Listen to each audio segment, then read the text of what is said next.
C'est une séance un peu spéciale.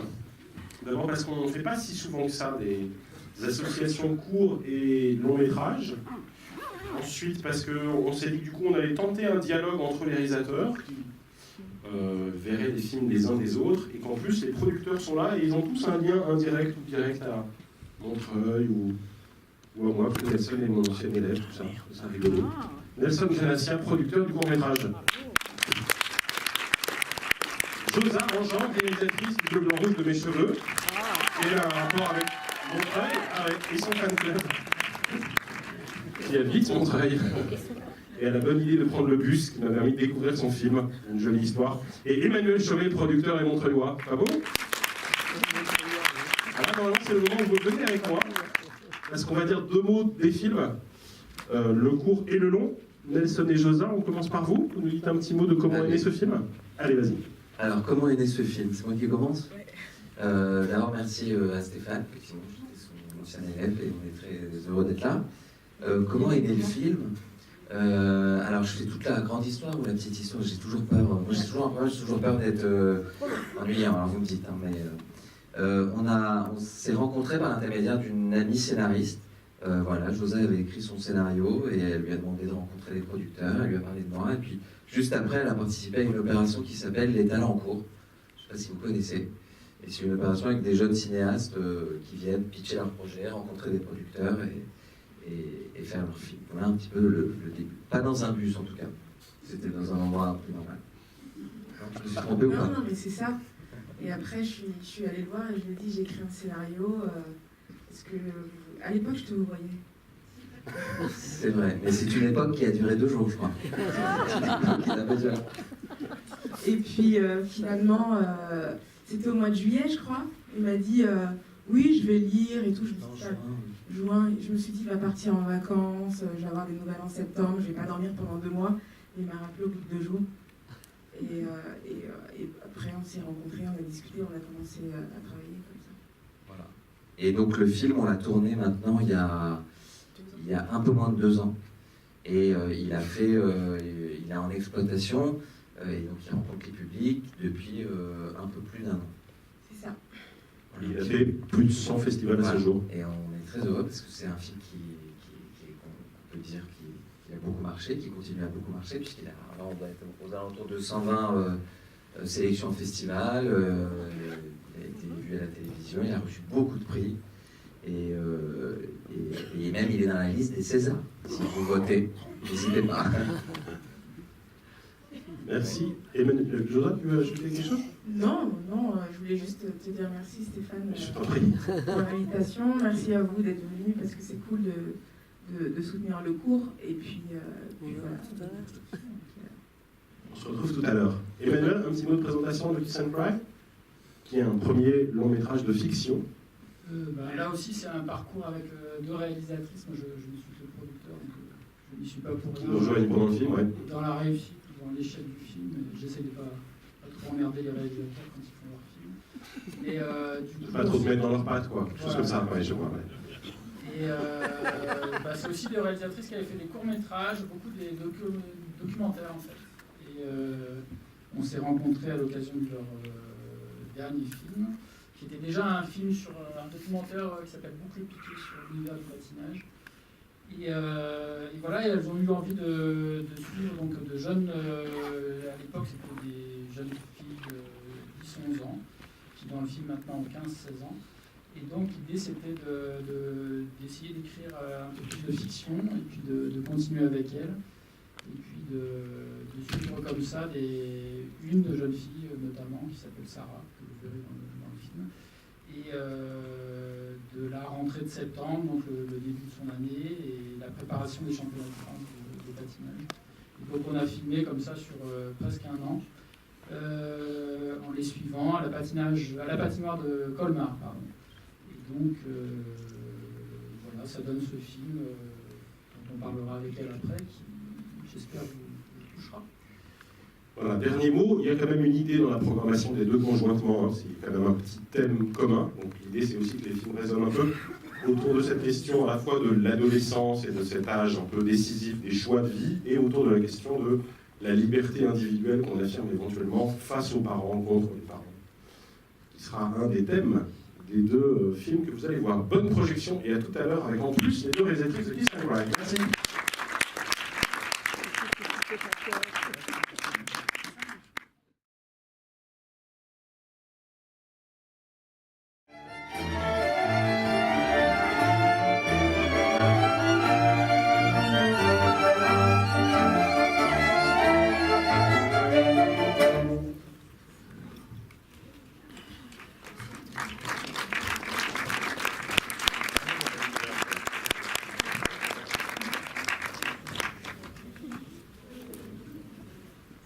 Voilà.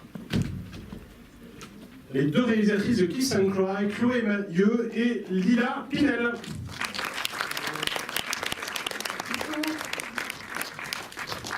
Bonjour. On va être rejoint par le producteur du film que vous avez vu tout à l'heure, Emmanuel Chaumet, et Josa Anjama. Ah ouais.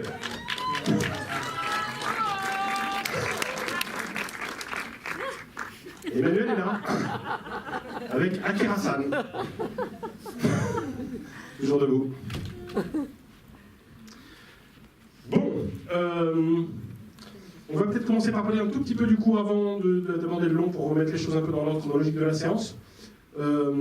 José, est-ce que tu peux nous dire, toi, quel était le point de départ de l'écriture scénaristique de ce court-métrage, sachant que c'est ton premier film de fiction et que tu avais fait avant des films documentaires, d'où t'est venue l'idée d'interroger de cette façon-là la liberté d'une ado dans un rapport à la citoyenneté française? En fait, à l'époque, c'était, je crois, il y a 3-4 ans, j'étais journaliste, reporter d'images, et pour des questions purement pratiques, il fallait que je fasse faire un second passeport. Et donc, je suis allée faire un second passeport, j'avais une afro comme la comédienne dans le film, et quand je suis arrivée à la mairie, on m'a dit « vous êtes hors cadre ». Et je comprenais pas en fait le truc, ça veut dire quoi, vous êtes hors cadre. Et la dame qui était gentille, hein, elle était adorable, elle n'avait rien contre moi, elle essayait de m'expliquer que j'avais trop de cheveux et que malheureusement ça passait pas, qu'il fallait peut-être faire quelque chose, etc. Et donc du coup j'ai laissé traîner l'affaire. Et quand il a fallu, ensuite quand j'ai eu des envies de passer du doc à la fiction et qu'il a fallu trouver un sujet, je me suis dit que ce serait peut-être intéressant d'interroger ce truc-là qui était resté fort en moi, parce que du coup, ce que j'avais mal vécu, c'était que ce logiciel-là, qui était censé permettre, qui disait aux gens t'es français ou t'es pas français, enfin voilà, enfin moi on me disait j'étais pas française, alors je suis née en France et j'aime mon pays et tout ce qu'on veut, mais du coup je me suis sentie contestée dans mon identité. Et je me suis dit que j'allais partir de là pour faire ce court-métrage. Et après, tout le reste, évidemment, c'est de la fiction. C'est pas mon père, c'est pas l'histoire de mon père. Tu t'es pas rasé la tête pour rentrer dans le cadre, tout ça, non? Certainement pas, non. Je me suis juste pas fait comme ça, du coup. Voilà, et c'est parti. Moi, ce que je trouve assez joli, enfin, après on passera par la salle sur les deux films, mais c'est que moi non plus, quand je comprends, enfin, au moment où la personne dit vous êtes hors cadre, moi je comprends pas non plus. Enfin, c'est-à-dire d'avoir gardé cette espèce de flottement-là, qui fait que, alors même que cette histoire des cheveux arrive assez tard dans la durée du court-métrage, de laisser le spectateur dans une espèce d'expectative, de flottement, parce que on ne sait pas tout de suite ce que ça raconte vraiment. Comment tu as pensé ça? Le fait que le spectateur puisse être un peu paumé, probablement d'ailleurs en lien avec ce que tu viens d'expliquer, c'est-à-dire que toi non plus, tu n'avais pas compris immédiatement ce que ça racontait, quoi.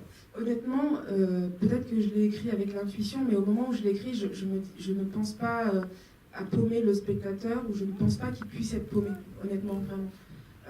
Je me dis juste que comment je vais faire pour qu'un spectateur qui n'ait pas de double culture, sachant que la double culture, ça peut être, je sais pas, tu peux être breton et marseillais en même temps, enfin, il y a des tas de double culture. L'enjeu pour moi, c'était plutôt de faire transparaître une espèce de déchirement intérieur. Et comment, dans du cinéma, on arrive à montrer que, une double culture, ça peut être un atout, mais ça peut être aussi parfois... on te dit en permanence de choisir. Moi, j'ai pas envie de choisir entre mon père et ma mère, en fait. Voilà. Et donc, c'était plutôt ça l'enjeu. Je sais pas si je crois que je réponds pas du tout à ta question. Si. Mais du coup, c'est pour ça que je me suis dit qu'à cette demande expresse du père, qui est une violence absolue, tu seras pas française, elle va loin. Elle va loin, et aussi parce que, du coup, quand on regarde l'histoire, quand on rase le crâne des femmes, il y a toujours une question d'identité. Tout le temps. Ou alors, quand une femme perd ses cheveux, c'est aussi une question d'identité, de féminité qu'on abandonne. Il y a quelque chose qu'on abandonne, en tout cas. Et donc, du coup, je voulais qu'elle se mutile pour dire à son père, ouais, bah, je suis capable d'aller jusque-là pour, à la fois pour embrasser la France et à la fois pour te défier, en fait. Parce que tu nous expliques l'origine, j'allais dire, de la pression institutionnelle qui veut qu'on rentre dans le cadre et que du coup on n'est qu'une seule identité et tout ça, mais est-ce qu'il y a une autre origine qui est le rapport de force au père et cette espèce d'injonction de ne pas être français pour cause de mauvais comportement de la France à l'égard de la génération précédente? Complètement, c'est-à-dire qu'à un moment donné, on est dans le court-métrage, on peut pas, le film, il doit avancer, et je peux pas faire un film historique. Mais effectivement, dans ce qu'on appelle la backstory du personnage du père, il y a de ça. Dans ce que j'avais écrit au départ, moi je le sais, le spectateur ne le sait pas forcément, mais moi je le sais quand je l'écris, et c'est ce qui nourrit le conflit. Je sais que ce père, il est arrivé en France, d'ailleurs c'est ce qui est arrivé à ma mère, elle avait fait des études de médecine, elle est arrivée médecin en France, parce que là-bas il n'y avait pas de boulot en Afrique, et elle a dû tout recommencer à zéro, et elle a fini infirmière. Donc elle a fini en deçà du stade pour lequel elle était reconnue au Cameroun. Et donc c'est aussi ça c'est ça qui a nourri mon écriture, et cette espèce de rancœur qu'a ce père à l'égard de la France, et qui questionne aujourd'hui les générations qui sont issues de l'immigration. Moi j'ai un oncle qui avait aussi, en écrivant je pensais à lui, parce que ça faisait 40 ans qu'il était en France, et ça faisait 40 ans qu'il n'avait pas qui ne s'est pas réconcilié avec tout ça. Et donc du coup c'était aussi une façon de parler de la grande histoire en écrivant une petite histoire. Tu t'éclates, toi. Hein. Voilà, donc c'était aussi... Après ça reste du court, j'aurais voulu peut-être aller dans d'autres considérations, mais je crois que ce qui fait que... Je crois que c'est la petite histoire qui fait qu'on arrive à rentrer dans la grande sans faire de vraie politique, même si le cinéma est politique. Parce que, je termine là-dessus, mais moi j'ai l'impression quand même, quand on voit dans le film, qu'il y a une espèce de surprise par rapport à cette question du rapport au père, parce que j'ai l'impression que le cinéma nous habitue plutôt au cliché inverse, c'est-à-dire que la génération des parents avait envie à tout prix d'être reconnus comme français, de s'intégrer, de faire partie de la communauté nationale, alors que la génération nouvelle serait plutôt dans une espèce de défiance et de désir de se révolter contre l'identité française, contre faire les débats. Je crois que c'est ce qu'on voit dans les médias. Moi, je suis journaliste, donc à un moment donné, ce qui brûle, voilà,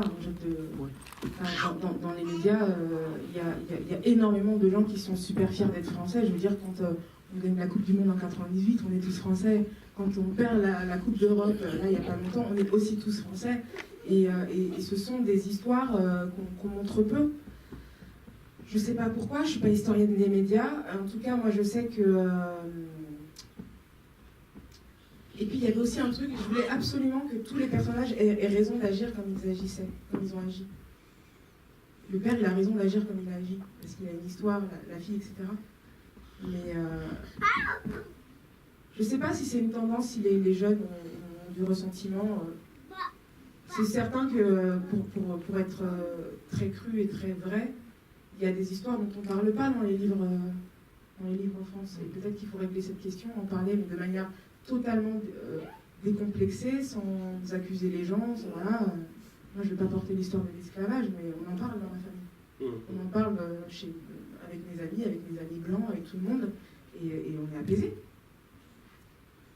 Alors, Chloé et Lila, vous venez aussi du documentaire, et pour le coup, Emmanuel en parlait tout à l'heure, vous avez fait un film qui s'appelait Double Piqué, et qui a quand même servi un peu de matrice, même si les deux films n'ont a priori pas énormément à voir, si ce n'est qu'il y a des personnages qui apparaissent dans cette première fiction et qui étaient déjà dans Double Piqué. Vous pouvez nous raconter la chronologie de ces deux films et comment ils se sont nourris l'un de l'autre? En fait, on a tourné Boucle Piqué en 2012, et à l'époque, on avait envie de faire un film sur des adolescentes, et en fait, on a trouvé un club où il y avait surtout des pré-adolescentes de 11 ans.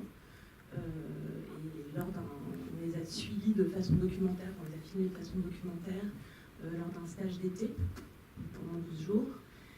Et oui, donc c'était le sport de haut niveau et on avait rencontré cet entraîneur Xavier qui est un personnage haut en couleur et on avait envie de le suivre à nouveau dans une fiction. Il y avait Sarah aussi qui était présente dans Boucle Piquée et un certain nombre de filles qu'on retrouve. Dans Boucle Piquée, il y avait déjà une envie d'amener des éléments de fiction, des passages oniriques, etc. qu'on a renforcé dans Bissau.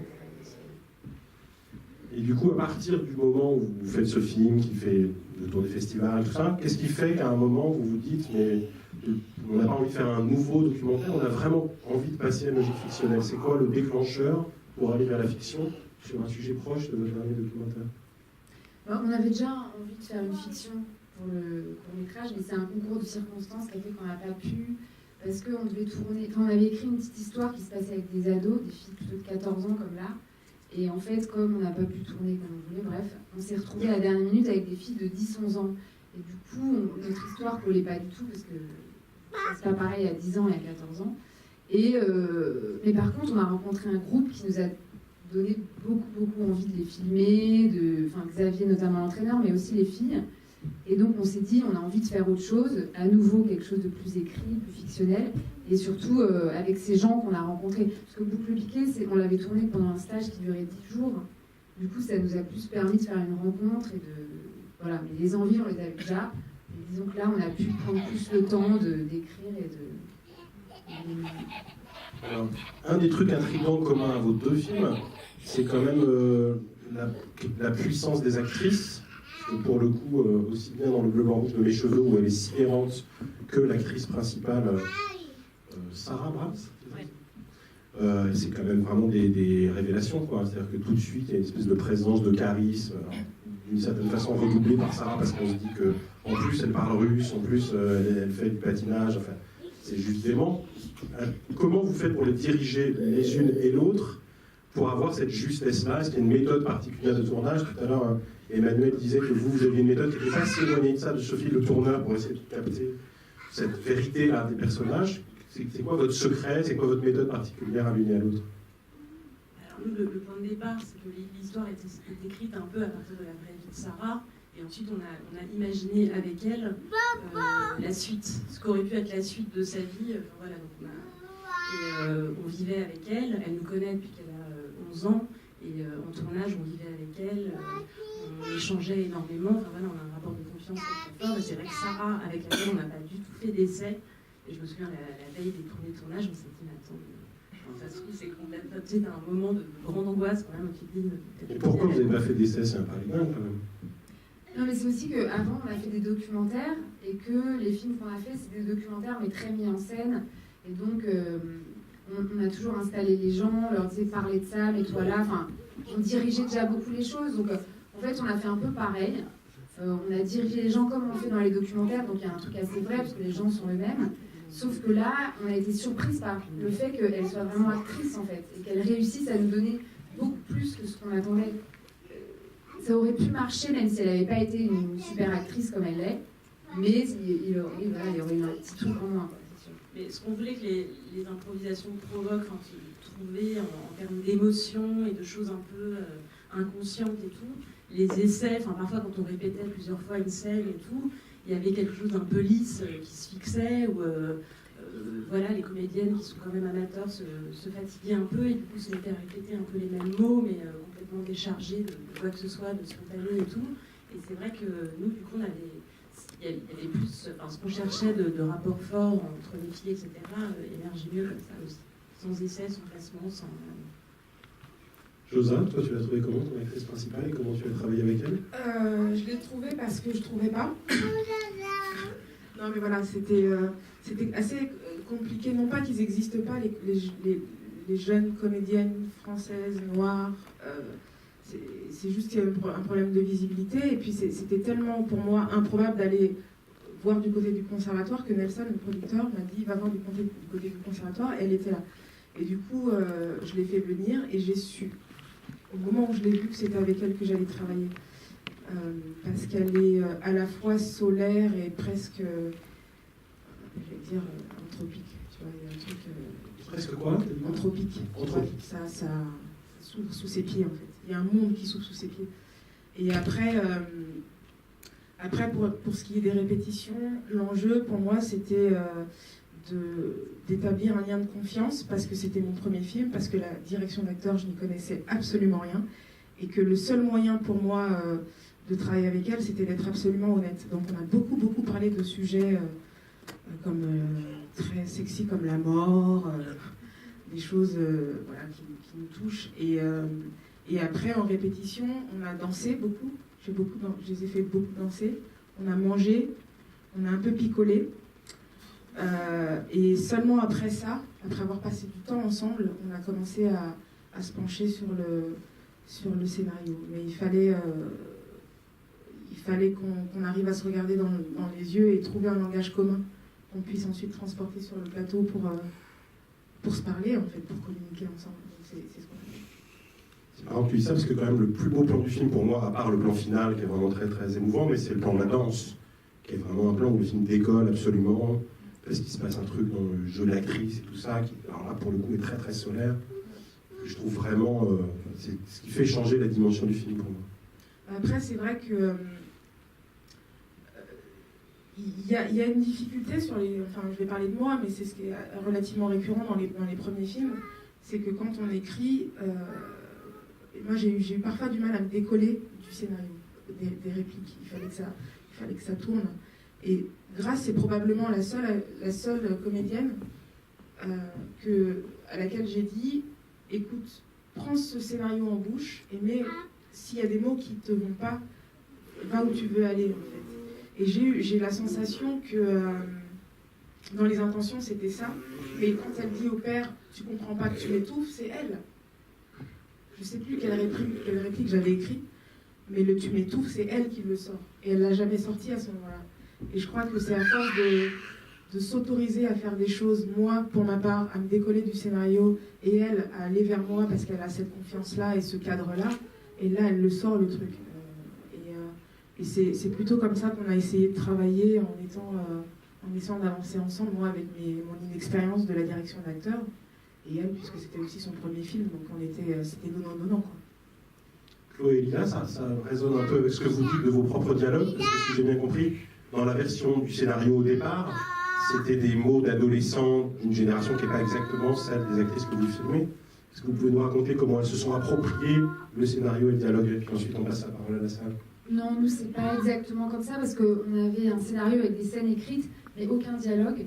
Et c'est-à-dire, si on avait écrit des dialogues, mais vraiment juste pour nous, pour savoir il va se passer ça, les filles avaient eu le scénario, mais je pense qu'elles ne l'ont jamais lu, sincèrement, parce que je ne sais pas si elles ne les passionnaient pas. Et du coup, on arrivait sur les scènes, elles savaient à peu près ce qui allait se passer, et ensuite elles y arrivaient avec leurs propres mots, mais voilà, elles n'ont jamais lu une ligne, je pense, de ce qu'on avait écrit.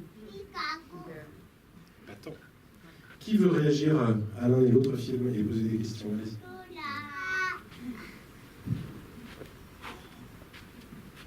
Pour moi, il a été terrible ce premier film. Cette jeune fille et son père, le père, on comprend très bien sa rancune, sa rancœur.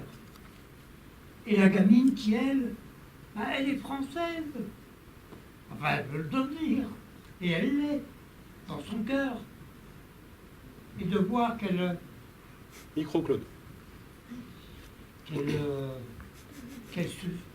se coupe sa féminité. Mais c'est... J'ose pas me mettre à sa place. Merci. C'est terrible. Moi aussi, je voudrais dire du bien du premier film. J'ai longtemps travaillé avec des jeunes qui arrivaient en France et qui ensuite devenaient français, qui avaient des difficultés à 18 ans. Enfin bon, la préfecture et tout ça, je l'ai vécu pour d'autres. Et je trouve combien de temps ça durait ce film? 20 minutes. Et quelquefois, avec les courts-métrages, là, ce matin aussi, on avait un court-métrage absolument excellent d'une jeune femme qui durait 7 minutes. Avec un court-métrage, on arrive à synthétiser, à dire tellement de choses qui pourraient être délayées dans un long-métrage inutilement. Donc, bravo. Merci. Après, l'essence du cours, effectivement, enfin, c'est un exercice tellement spécifique, le court-métrage, d'aller à l'essentiel et de se plier à cette contrainte-là. Mais merci.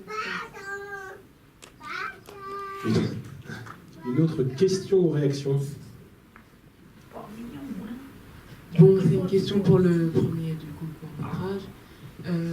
Qu'est-ce qui vous a marqué pendant la réalisation, du coup, que ce soit auprès des acteurs, pendant le travail que vous avez dû effectuer et tout? Il y a plusieurs choses qui m'ont marqué. D'abord, j'avais pas pris la mesure que j'avais. C'est comme tant que le film est à l'état de scénario, on prend pas vraiment, même en préparation, on prend pas vraiment la mesure qu'il y a une équipe. Et ça a été ma plus grande fierté, c'est de me dire putain, je donne du boulot à des gens. Donc c'était chouette et que du coup, il y avait une espèce de consensus dans mon équipe autour de ce scénario. Il n'y a pas eu de tension particulière. La tension, elle est allée vers la scène de la tonte, parce que si on ne réussissait pas cette scène, on plantait le film. Et quand on est arrivé à cette scène, les gens étaient précieux les uns envers des autres, et en même temps ils étaient un petit peu crispés. Et à la fin de la scène, je me souviens qu'on a tous signé en larmes, et il fallait continuer le film derrière, parce que la nuit tombait et parce qu'il restait une demi-journée. Donc ça, c'était un souvenir très très fort. Et puis après, je crois que c'est mon équipe, je crois que ils m'ont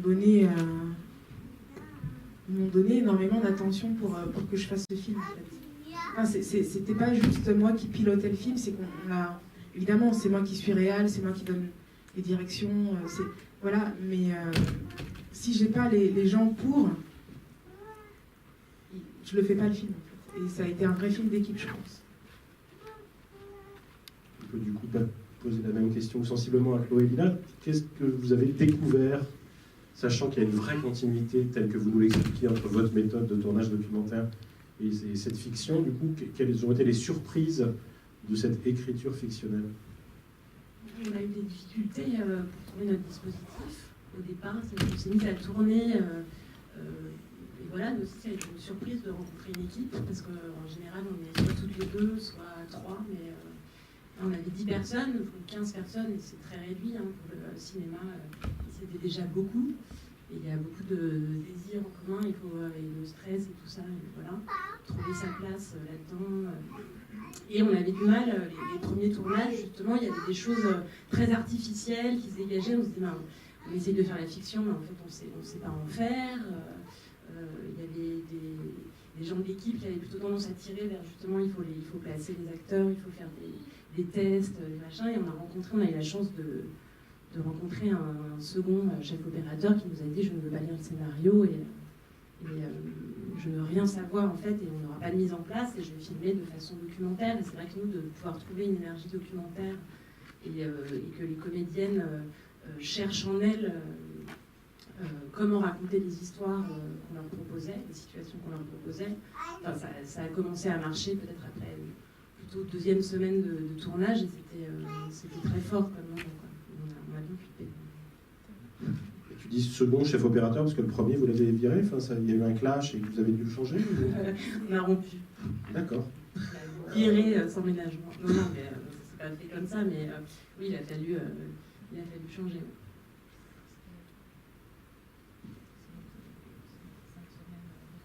Merci. J'ai beaucoup aimé les deux films, vraiment beaucoup, et apprécie beaucoup les jeux d'acteurs. J'ai une question qui est certainement maladroite, mais bon, je la pose comme ça.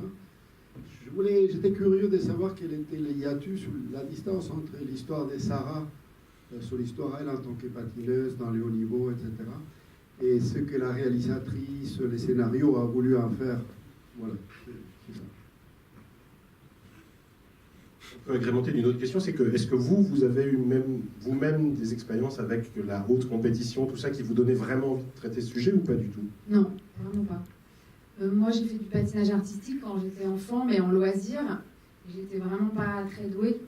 Et du coup, je regardais avec beaucoup d'envie les petites filles plus jeunes que moi qui faisaient des sauts, qui faisaient des trucs incroyables que je savais pas faire.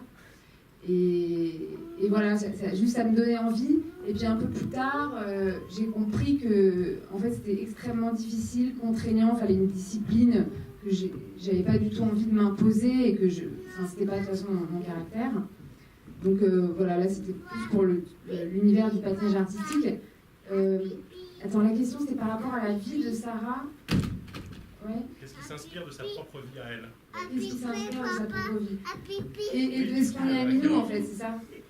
Donc nous, le cadre du patinage artistique, c'était vraiment, on cherchait un milieu très compétitif parce qu'on voulait montrer des rapports de force entre les filles, comment ça se passe, et donc on se disait, et aussi comment est-ce qu'il y a un décalage entre les désirs des adultes et ceux des enfants ou des ados, surtout quand on devient adolescent.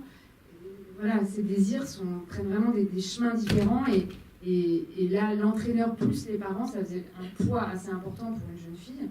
Et du coup, nous, c'était ça un peu dont on avait envie de parler, ces désirs qui ne vont pas dans le même sens, et comment est-ce qu'on sait, comment est-ce qu'on fait des choix, comment est-ce qu'on s'assume, un truc un peu banal comme ça.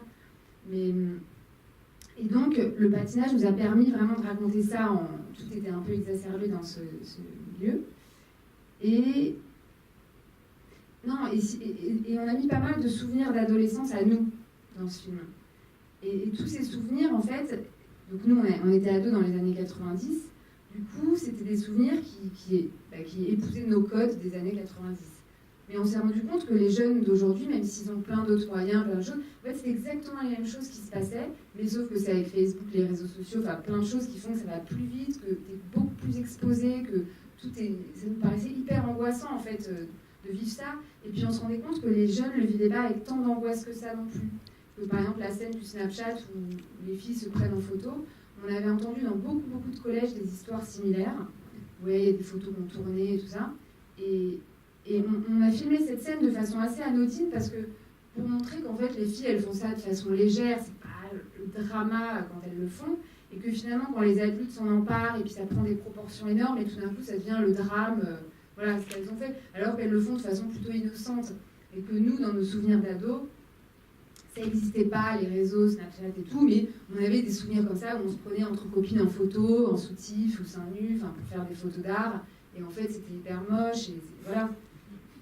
Et du coup, on trouvait que ça faisait écho, quoi. Il n'y a pas de choses vraiment nouvelles qu'on a vues sur cette génération, enfin dans les jeunes qu'on a observés, et tout correspondait à des anecdotes que nous-mêmes on avait plus jeunes.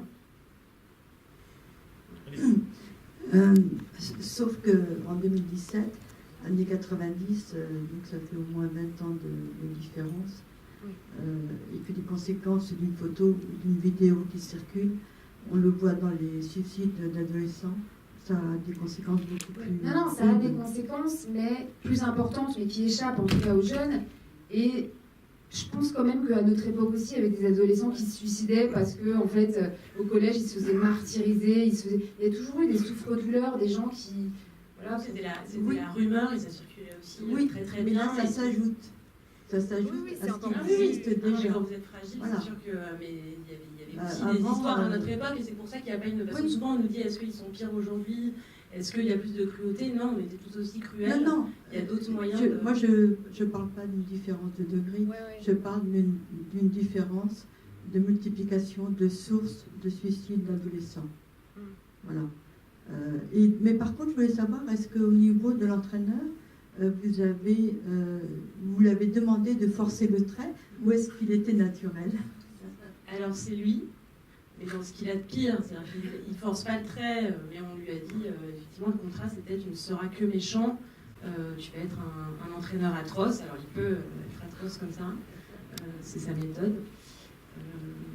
Voilà, pour que les filles, dans son idée, le but c'est que les filles supportent un univers impitoyable qu'on voit pas vraiment, quoi, qu'il y ait plus un fantasme ou un coup de fil de quelqu'un, il y a des pressions derrière, et le patinage artistique de haut niveau, c'est vraiment l'enfer.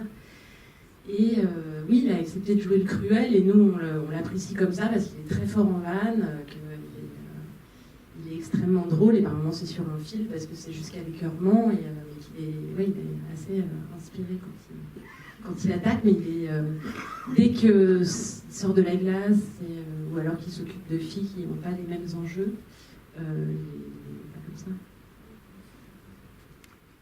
Bonsoir. Merci pour les deux films que j'ai beaucoup appréciés. Dans la mesure où vous traitez dans les deux cas de sujets très intimes concernant des jeunes gens, enfin, même si dans le cas du court-métrage, la personne est un peu plus âgée, la question c'est, est-ce que le fait d'avoir tourné avec des jeunes sur cette thématique du rapport à la contrainte parentale, sociale, sportive, vous avez le sentiment que ça a changé ou fait réfléchir vos acteurs? Nous, en tout cas, oui. Alors, pas Sarah, le personnage principal, parce que elle, c'est plus son histoire à elle. Elle a commencé à tourner, elle avait déjà tout le recul, parce qu'elle avait déjà arrêté le patin. Donc, elle avait réfléchi à tout ça, donc elle, on lui a rien appris du tout là-dessus. Par contre, les autres filles, nous... Ils se sont toutes arrêtées. Vous êtes un désastre pour le patinage français, en fait. C'est vrai, du coup, la fédération de patinage et tout ne nous soutient pas du tout, parce que, du coup, c'est vrai qu'elles ont tout arrêté. Mais c'était un peu les rebelles, en tout cas, c'était pas les plus faciles. Ouais, et en plus, c'est aussi que nous, on projetait des choses sur elles, donc bon, on se doutait un peu, parce qu'on les connaissait, on avait parlé avec elles, on se disait qu'on avait un peu raison. Mais du coup, on leur faisait jouer des choses, donc on disait par exemple à une fille, bon, à toi, dans la voiture, tu vas dire que tu as envie d'arrêter, voilà. Et donc, on l'a laissé juste, on lui dit juste ça. Et puis alors, elle se lançait, j'ai envie d'arrêter, j'en peux plus, c'est l'horreur. Et donc, on sentait qu'il y avait quelque chose d'un peu, avait l'air un peu vrai, quoi. Mais il y avait aussi, on a aidé les parents, j'ai l'impression. Parce qu'en fait, il y avait pas mal de non-dits, et il y a un père dans le car et tout qui discute et qui dit j'ose pas le dire à Carla Marie, alors que Carla Marie n'est autre que celle qui dit j'ose pas le dire à mon père que je vais arrêter, dans la voiture, et ils se sont parlé. Je sais pas, il s'est passé quelque chose, parce que pour que le patineur arrête, il faut que les parents arrêtent aussi. C'est un tel engrenage de sacrifices, d'organisation et tout, enfin, ils ont des calendriers hallucinants, que les parents aussi, il faut qu'ils passent à autre chose, quoi. Ils ont un peu peur du vide après le sport. Une autre mère que ça a fait réagir, c'est celle du début qui doit annoncer, qui veut exprimer que sa fille est condamnée à arrêter. Est-ce que vous pouvez nous raconter comment ça s'est tourné, cette scène-là? Alors en fait, on part d'une... c'est assez vrai, elle n'est pas censée s'arrêter, mais bon, c'est quand même une épée de Damoclès à cet âge-là, quand le corps change, etc. Il y a beaucoup de blessures. Et Cassandra était très blessée. Elle avait le bassin qui était fracturé. Et ça prenait du temps à se remettre, et en fait, du coup, on n'a pas pu la filmer, on aurait voulu la filmer plus, et donc on s'est dit, on va quand même inventer une scène avec elle, justement, là-dessus, sur le corps qui craque et tout ça, et donc on a proposé à la mère aussi d'aller plus loin que leur histoire, bien que ça planait quand même, hein, cette menace.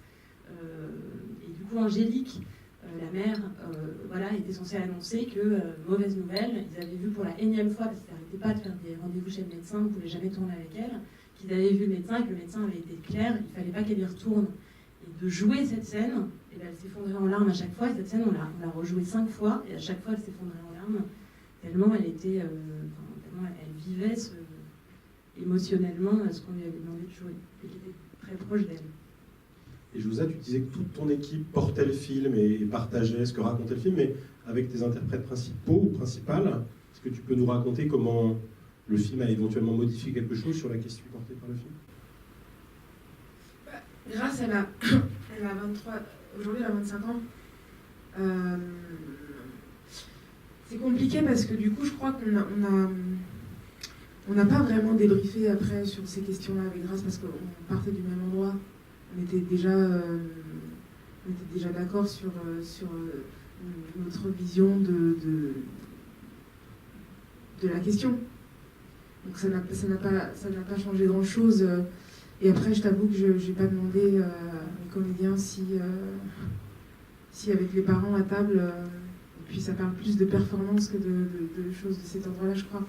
En revanche, ce que ça a bousculé chez Grâce, c'est que le film, on l'a tourné il y a presque 2 ans, elle a eu l'occasion d'en tourner d'autres, et à chaque fois, elle m'appelle, elle me dit putain, Jouza, je comprends pas, il n'y a pas autant d'amour sur le plateau, on ne regarde pas comme tu me regardes. Je dis, ma belle, il va falloir t'habituer parce que... Du coup, elle s'est sentie un petit peu moins protégée sur les autres plateaux, parfois parce que c'était un second rôle, simplement, parfois parce que il y a autant de rapports aux comédiens, aux réalisateurs que de comédiens et réalisateurs, du coup. Et elle, c'était son tout premier film, et moi, mon truc, c'était de les surprotéger, en fait, mes comédiens. Je voulais pas qu'il leur arrive quoi que ce soit. Et du coup, je crois que ça a changé un petit peu elle était un petit peu déstabilisée. Et à un moment donné où elle se disait j'ai peur de faire des films à cause de ça, je dis non, au contraire. C'est juste jouissif de se dire qu'on déplace à chaque nouveau film un endroit. Voilà, donc je pense que ça a provoqué ça chez elle. Les autres comédiens, je sais pas trop. Je sais pas. Et l'héroïne de Kiss and Cry, elle a fait d'autres films, elle veut en faire d'autres? Oui, alors elle veut en faire d'autres. Et elle a tourné dans un petit rôle, mais dans un film cet été, ouais. Mais je suis sûre qu'elle va en faire d'autres. Ça me paraît une bonne nouvelle pour le cinéma français. On va prendre les 2 dernières questions, mais super vite, parce qu'il y a Laurent Contet qui nous attend. Oui, moi je vais vous dire que j'ai été surpris et je me félicite de la façon dont vous avez saisi la réalité des dialogues qui en fin de compte n'étaient pas des vrais dialogues à l'origine. Et vous avez fait jouer ces filles comme si elles étaient des vraies actrices, alors que ça n'est pas, si j'ai bien compris. Et vous êtes parce que à cet âge, il y a quand même des inhibitions, elles ne se lâchent pas forcément. Et là, vous êtes arrivé à faire comme si vous les aviez prises par sans qu'elles le sachent presque. C'est l'impression que j'ai. Donc moi, je vous en félicite, c'est très très bien fait. Elles ont toutes pas mal de talent déjà, mais Sarah en avait un particulier, c'est qu'elle était capable à l'intérieur de la scène, de redonner du rythme ou de lancer des idées pour amener les autres comédiennes sur les terrains, voilà, où elles étaient un peu en dessous par moment, et elle était aussi capable de tenir tête à Dinara, qui était une comédienne professionnelle. Et les filles continuaient à faire du sport malgré les insultes de l'entraîneur, comme ça, parce que... Depuis toujours, oui. À cet âge, on peut les insulter, elles continuent leur sport. Bah, elles ont arrêté. Hein. Ah oui, d'accord. Ouais. Mais pendant longtemps, oui. Dans le second film, vous donnez une vision très négative du personnage de Niveau. Je voulais savoir, est-ce que c'est un choix ou c'est parce que vous avez vu seulement ça? Je sais pas, est-ce que... Mais en fait, on n'a vraiment pas cherché à donner une image du patinage, c'est plus que nous, on voulait raconter quelque chose, une fille qui est dans des désirs contradictoires avec ceux de son entourage, des adultes autour d'elle. Et du coup, on s'est servi du milieu du patinage pour le raconter, mais en fait, il y a plein d'autres filles pour qui ça se passe bien, qui adorent ça, qui sont... Nous, on a choisi quand même une fille à qui on pouvait s'identifier. On n'est pas le genre à... Non, mais voilà, je pense qu'on n'était pas des super ados persévérantes qui vont recommencer une fois. On s'est identifié à elles, en gros. Plus qu'à des filles qui s'accrochent, qui adorent ça, parce qu'il y en a plein, hein, bien sûr. Donc on n'a pas vraiment voulu parler du patinage, on n'y connaît rien, hein, à part le film, les gens qu'on a rencontrés. Oui, bien sûr, mais je parlais au niveau, par exemple, de la concurrence entre les filles, la jalousie, que ça implique. On n'a pas exagéré. Après, on a donné volontairement, on a resserré sur les choses violentes, et il y a une sorte de vision caricaturale des adultes. Voilà, c'est du point de vue des adolescents. Quand tu es adolescent, tu as l'impression que les adultes sont juste là pour t'empêcher de tout. Donc, c'est ça, il y a cette vision subjective-là. Et non, la rivalité, en plus, avec Lila, quand on a commencé, on pensait à une anecdote. Il y avait 2 championnes américaines rivales dans les années 90, et l'une a commandité l'agression de l'autre dans les vestiaires juste avant les Jeux Olympiques de Lillehammer. Et pour nous, c'était une anecdote forte, parce que c'était des filles qui, à la fois, étaient photographiées avec leur tunique très très mignonne, petite princesse, etc., et un sourire figé. Et il y avait l'envers du décor avec une violence et des pressions absolument folles. Et il y a beaucoup de rivalité parce que c'est un sport individuel, mais elles sont entraînées en groupe. Et en fait, ces filles qui sont entraînées en groupe, la rivalité est excitée par le fait qu'après, elles vont se battre en championnat les unes contre les autres.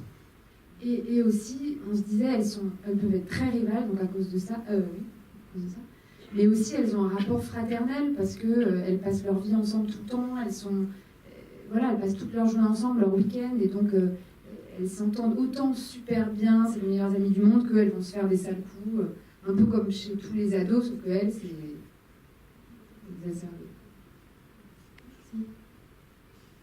La question a été posée par une membre de l'équipe de France de patinage. Merci beaucoup, Josa Enjambe, Chloé Mailleux et Lila Pinel.